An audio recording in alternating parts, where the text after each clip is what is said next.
नमस्कार,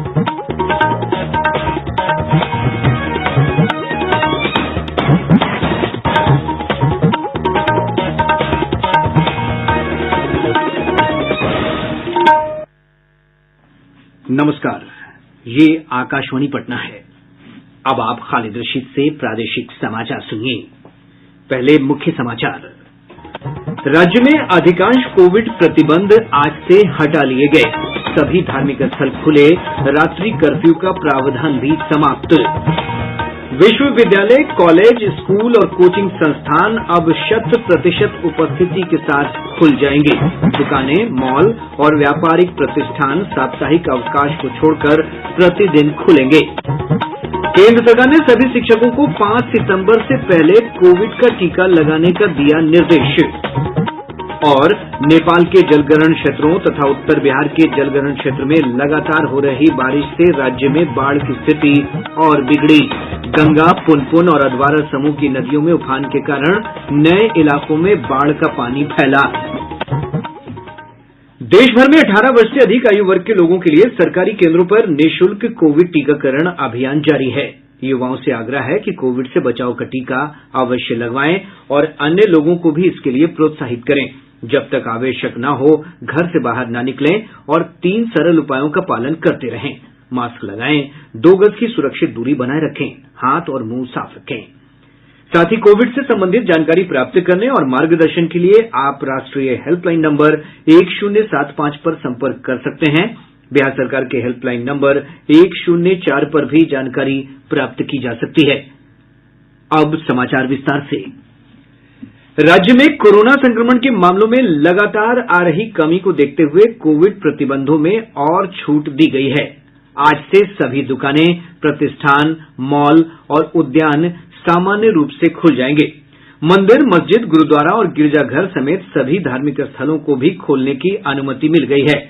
रात्रि कर्फ्यू की व्यवस्था भी समाप्त कर दी गई है। मुख्यमंत्री नीतीश कुमार की अध्यक्षता में कल हुई आपदा प्रबंधन समूह की बैठक में इस संबंध में निर्णय लिया गया।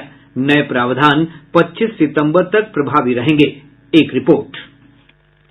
सभी विश्वविद्यालय, कॉलेज, तकनीकी शिक्षण संस्थान और 1 से 12वीं तक के स्कूल अब सामान्य रूप से खुलेंगे। छात्रों को ऑनलाइन माध्यम से शिक्षण की व्यवस्था का विकल्प भी उपलब्ध कराया जाएगा। परीक्षाओं का आयोजन कोविड अनुकूल व्यवहार और मानक संचालन प्रक्रिया के तहत किया जाएगा। वहीं cinema hall, club, gym, swimming pool, restaurant और भोजनालय पूर्व की तरह 50% क्षमता के साथ ही खुल सकेंगे। क्लब, जिम, स्विमिंग पूल और स्पोर्ट्स कॉम्प्लेक्स में सिर्फ कोविड रोधी टीका लगवा चुके लोगों को ही प्रवेश दिया जाएगा। सभी प्रकार के सामाजिक, राजनीतिक, मनोरंजन, खेलकूद, सांस्कृतिक और धार्मिक आयोजन जिला प्रशासन की अनुमति से अपेक्षित सावधानियों के साथ आयोजित किए जा सकेंगे। हालांकि जिला प्रशासन को इन आयोजनों में शामिल होने वाले लोगों की अधिकतम संख्या निर्धारित करने के लिए अधिकृत किया गया है। विवाह समारोह में डीजे और बारात की अनुमति नहीं दी गई है। विवाह की पूर्व सूचना स्थानीय थाने को कम से कम 3 दिन पूर्व देनी होगी। अंतिम संस्कार और श्राद्ध कार्यक्रम के आयोजन में मानक प्रक्रिया का पालन करना अनिवार्य होगा। समाचार कक्ष से कल्पना झा। राज्य सरकार ने कहा है कि जिन राज्यों से कोरोना के अधिक मामले सामने आ रहे हैं, उन राज्यों से आने वाले यात्रियों की जांच के लिए स्वास्थ्य विभाग विशेष व्यवस्था सुनिश्चित करेगा। कोविड की तीसरी लहर की आशंका के मद्देनजर प्रदेशवासियों को कोविड अनुकूल व्यवहार के साथ सावधानी बरतने की भी सलाह दी गई है। वहीं रेस्टोरेंट, सिनेमा हॉल, क्लब और जिम 50% की क्षमता के साथ ही खोले जा सकेंगे। कोचिंग संस्थानों में कोविड का टीका लिए हुए व्यक्ति ही कार्य कर सकेंगे।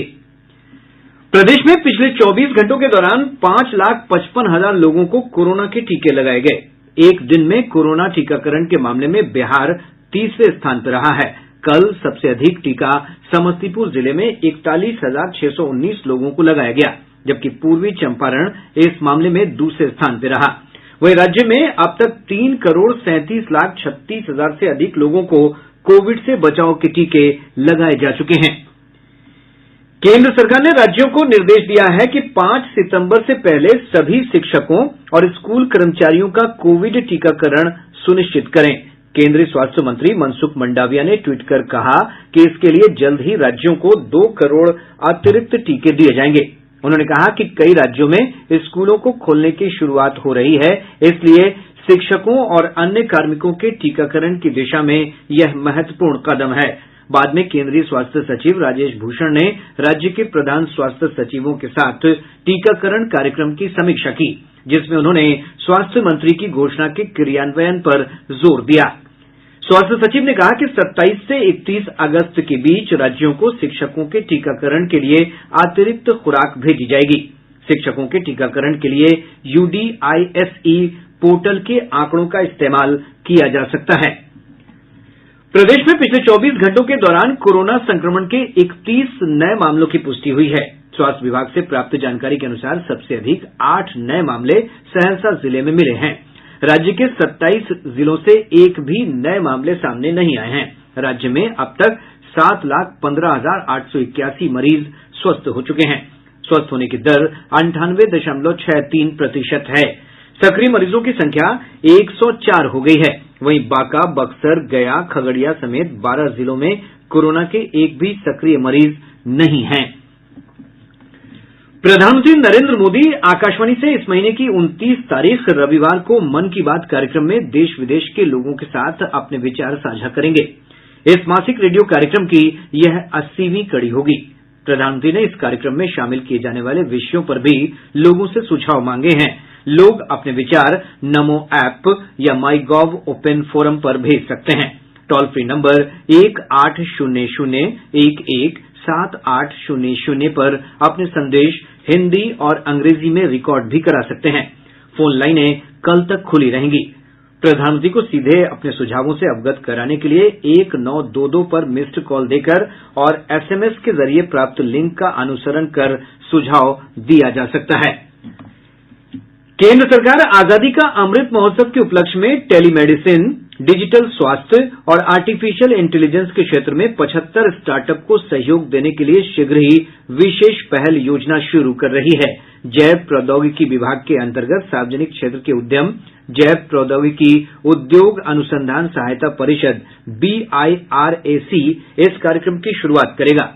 विज्ञान और प्रौद्योगिकी मंत्री डॉक्टर जितेंद्र सिंह ने नई दिल्ली में बताया कि BIRAC ने 1500 से अधिक स्टार्टअप और लघु तथा मध्यम आकार के उद्यमों के लिए 2128 करोड़ से अधिक रुपए का सहयोग प्रदान किया है।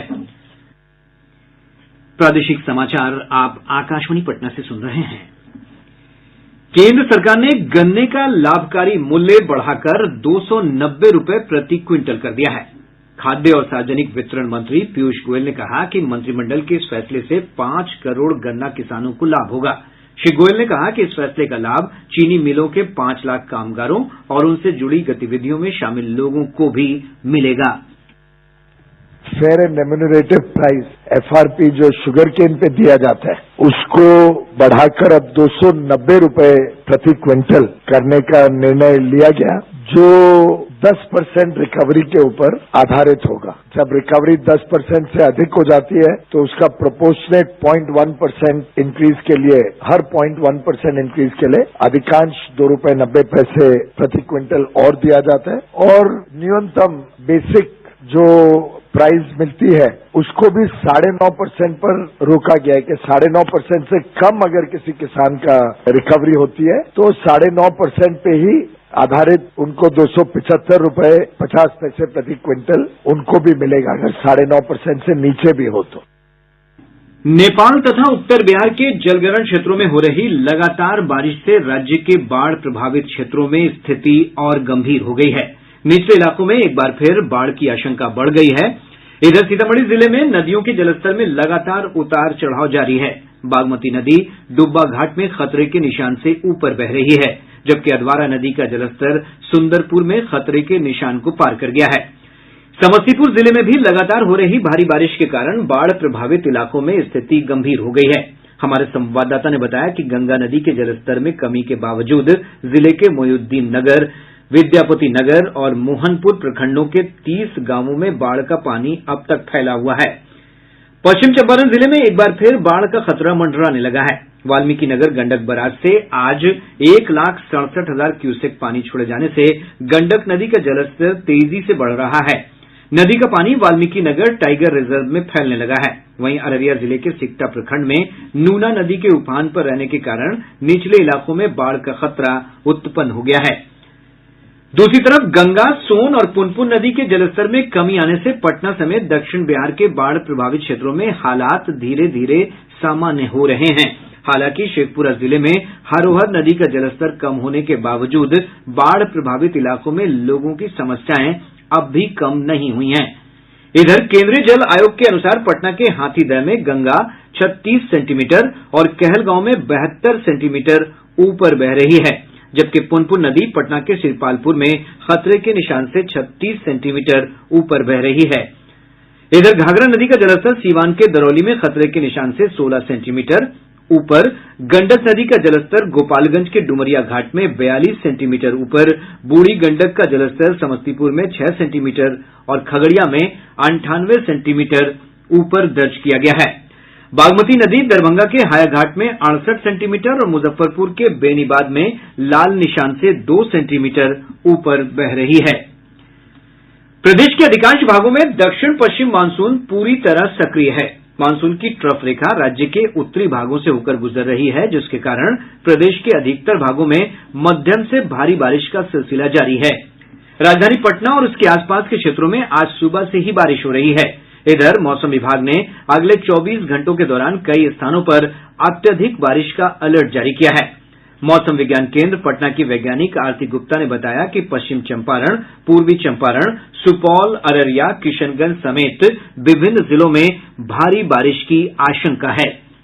मानसून ट्रफ रेखा हिमालय की तराई होकर गुजर रही है। इन मौसमी कारक के प्रभाव से उत्तर बिहार के अधिकांश हिस्से में एवं दक्षिण बिहार के कुछ हिस्सों में हल्के से मध्यम स्तर की वर्षा, आकाशीय बिजली एवं मेघ गर्जन की संभावना है। वहीं उत्तर बिहार के पश्चिमी चंपारण, पूर्वी चंपारण, गोपालगंज, मधुबनी, अररिया एवं किशनगंज में भारी वर्षा की चेतावनी है। जल शक्ति मंत्रालय ने आज आजादी का अमृत महोत्सव समारोह के हिस्से के रूप में 100 दिनों के अभियान सुजलाम की शुरुआत की है। इसका उद्देश्य ग्रामीण स्तर पर अपशिष्ट का जल प्रबंधन करके अधिक से अधिक गांवों को ODF प्लस श्रेणी में लाना है। इस अभियान के दौरान 10 लाख सोक पिट बनाए जाएंगे। मंत्रालय ने कहा कि इस अभियान का उद्देश्य कम समय में तेजी से देश भर के गांवों को ODF प्लस श्रेणी में लाना है। बिहार राज्य पथ परिवहन निगम आज से दिल्ली के लिए बस सेवा शुरू कर रहा है। बस से यात्रा करने वाले यात्री चलो ऐप के माध्यम से अपनी सीट बुक करा सकते हैं। टिकट की बुकिंग ऑफलाइन भी होगी। पटना के एसके पुरी थाना क्षेत्र से शराब पार्टी करते 5 लोगों को पुलिस ने गिरफ्तार किया है। केंद्र सरकार ने बैंक कर्मचारियों के पारिवारिक पेंशन को 30% तक बढ़ाने के प्रस्ताव को मंजूरी दे दी है। वित्त मंत्री निर्मला सीतारमण ने मुंबई में इसकी घोषणा की। अब पटना से प्रकाशित प्रमुख समाचार पत्रों की सुर्खियां। आज के सभी समाचार पत्रों ने अनलॉक 6 की खबरों को अपनी सुर्खी बनाया है। हिन्दुस्तान ने लिखा है बिहार में सभी धार्मिक स्थल आज से खुलेंगे। दैनिक जागरण की बड़ी खबर है दागी सांसदों और विधायकों की जांच में देरी पर सुप्रीम कोर्ट खफा। दैनिक भास्कर ने सुप्रीम कोर्ट के हवाले से लिखा है जन प्रतिनिधियों के खिलाफ सीबीआई भी आई और ईडी की जांच धीमी क्यों है। प्रभात खबर की सुर्खी है वित्त रहित डिग्री कॉलेजों के कर्मियों के वेतन के लिए 249 करोड़ रुपए जारी। और अब अंत में मुख्य समाचार एक बार फिर। राज्य में अधिकांश कोविड प्रतिबंध आज से हटा लिए गए। सभी धार्मिक स्थल खुले। रात्रि कर्फ्यू का प्रावधान भी समाप्त। विश्वविद्यालय, कॉलेज, स्कूल और कोचिंग संस्थान अब 100% उपस्थिति के साथ खुल जाएंगे। दुकानें, मॉल और व्यापारिक प्रतिष्ठान साप्ताहिक अवकाश को छोड़कर प्रतिदिन खुलेंगे। केंद्र सरकार ने सभी शिक्षकों को 5 सितंबर से पहले कोविड का टीका लगाने का दिया निर्देश। और नेपाल के जलग्रहण क्षेत्रों तथा उत्तर बिहार के जलग्रहण क्षेत्र में लगातार हो रही बारिश से राज्य में बाढ़ की स्थिति और बिगड़ी। गंगा, पुनपुन और अधवारा समूह की नदियों में उफान के कारण नए इलाकों में बाढ़ का पानी फैला। इसके साथ ही आकाशवाणी पटना से प्रसारित प्रादेशिक समाचार का ये अंक समाप्त हुआ।